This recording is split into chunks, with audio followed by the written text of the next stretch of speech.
Мэдээлэл харилцаа холбооны технологийн хөгжил хаашаа явж байна вэ?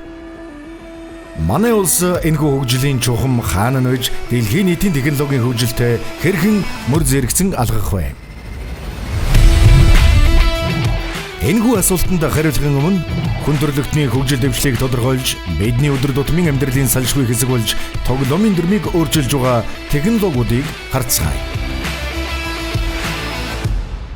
Хиймэл оюун ухаан AI буюу хиймэл оюун ухааны технологи салбар бүрт нэвтэрч аль хэдийн бидний өдөр тутмын амьдралд хэрэглэгдэж эхлээд байна. Бид Siri, Alexa зэрэг виртуал туслахуудаар дамжуулан утастайгаа холбогдож, зээл авахд бидний түүхийг AI алгоритм судалж, интернетэд хайт хийхэд AI бидэнд тохирох барааг санал болгож, жолоочгүй тээврийн хэрэгслүүд хотуудад нэвтэрч, цаашлаад AI зураг зурж, зохиол бичиж, хөгжим зохиож байна. Ойрын 10-аас 20 жилийн дотор дэлхий дээрх нийт ажлын байрны 50% нь хиймэл оюун ухаан бүхий робот алгоритмын гүйцэтгэлд шилжих таамаг байгаж, хүний орлуулж болзошгүй ур чадварууд болох шүүмжлэлт сэтгэлгээ, бүтээлч байдал, мэдрэмж зэрэг дээр тулгуурласан шинэ ажлын байрууд бий болох төлөвтэй байна. Зүйлсийн интернет. Энэ оны байдлаар дэлхий дээр 11.6 тэрбум төхөөрөмж интернетэд холбогдсон өөр хоорондоо мэдээлэл солилцож байгаа бол энэ тоо 2025 он гэхэд 21 тэрбумд хүрэх тооцоолол гарчээ. Улс орнууд 5G технологиг нэвтрүүлснээр юмсын интернетийн хөгжил илүү хурдсаж, бидний гэр орон ажлын байран дээрх төхөөрөмжүүд илүү ухаалаг, илүү боловсронгүй болж хөдөлмөрийг хөнгөвчлөх нь тодорхой болж байна. Extended Reality. Та Metaverse гэдэг нэршлиг сонсоод виртуал ертөнцийг төсөөлж байгаа гэдэгт итгэлтэй вэ? Тийм ээ. Бид ойрын 10 жилд виртуал ертөнцид өөрийн орон гэртээ, ажлын байртай, үл хөдлөх хөрөнгөтэй болоо зогсохгүй өөрийн виртуал хувцастай дүр төрхтэй болно гэд төсөөлөд үзээрэй.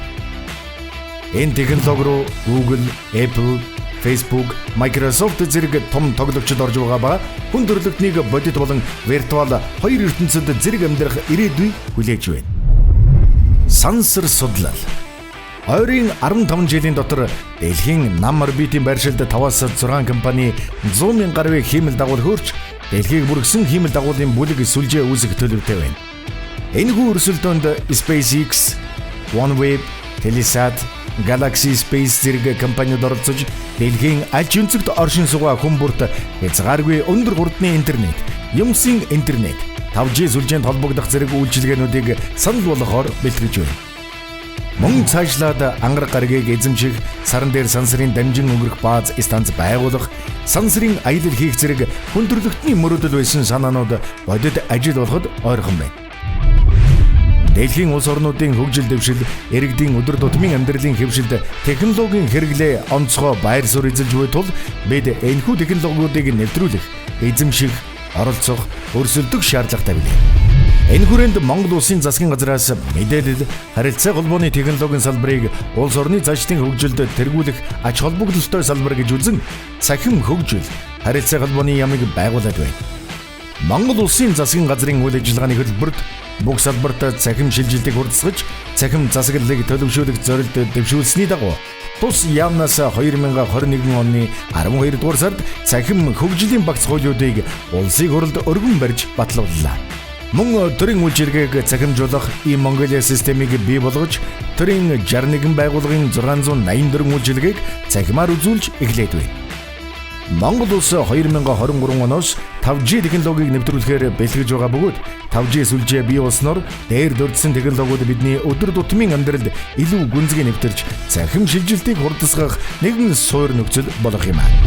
Улс орныхон хөгжил дэвшлийн 101 жилийн түүчээ болж мэдээлэл, харилцаа холбооны салбарыг өнөөгийн хөгжилд хүргэсэн үе үеийн мэрэгжилтнүүд болон одоо энэхүү салбарыг нэр төртөө авч явж байгаа та бүхэндээ Монгол улсад мэдээлэл харилцаа холбооны салбар үүсч хөгжсөний 101 жилийн он баярын мэндийг хүргэе.